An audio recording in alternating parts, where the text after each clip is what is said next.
So the controversial deal on Iran's nukes set to take effect 1 week from today. But critics are saying that the White House gave up too much in this deal, and now the Senate is pushing for even more sanctions against Iran. The White House is pushing back on that, saying, quote, imposing additional sanctions now will only risk derailing our efforts to resolve this issue peacefully.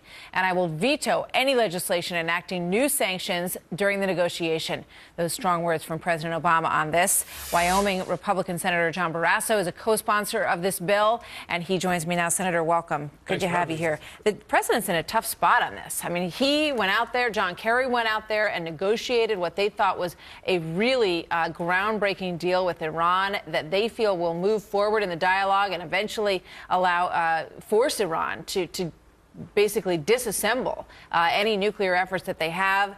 You say absolutely not. Well, I would say anybody that trusts Iran hasn't really been paying attention for the last 30 years. They cheat, they lie, and cannot be trusted. It is sanctions, tough sanctions, that actually drove Iran to this point. And I think that relieving sanctions is a terrible mistake. So we have a new sanctions bill in the Senate, 59 co-sponsors. It's obviously bipartisan, and we can get to the 67 we need to override a presidential veto. Really? I mean, Bob Menendez is one of those senators who is against the president on this, and you believe that you've got a veto-proof majority on this bill. We will get there. Martha, just over the years with President Obama, he has opposed every sanction bill that we have brought from the Senate. He argues, he lobbies against it. One even passed 100 to nothing, and then he goes kicking and screaming to put the sanctions in place. It is the tough sanctions, Martha, that actually caused Iran to start to have these discussions. What additional sanctions would you like to see put in place? What we're saying is give Iran the 6 months that the president has asked for and give Secretary Kerry those opportunities, but basically distrust and verify, so that if they don't comply with everything 6 months to the day, sanctions go into place, new, tougher sanctions. Not what the president wants is to say, well, if they're not complying, then we'll start talking about it again. I want Iran to know exactly what's going to happen with them in terms of their ability to trade oil. So you just want to link a stronger punishment to this plan. So the plan would go forward as executed, right? And a tougher timeline. Yeah. Because the president made his announcement in November that things were starting. Now we see, no, the 6 months isn't going to start until January 20th. Iran, they're masters at delay and deception, and I think we need to just do Obviously, more. the White House is going to want nothing to do with this. You say that, you think you can get to a number that would force the president not to have a veto here.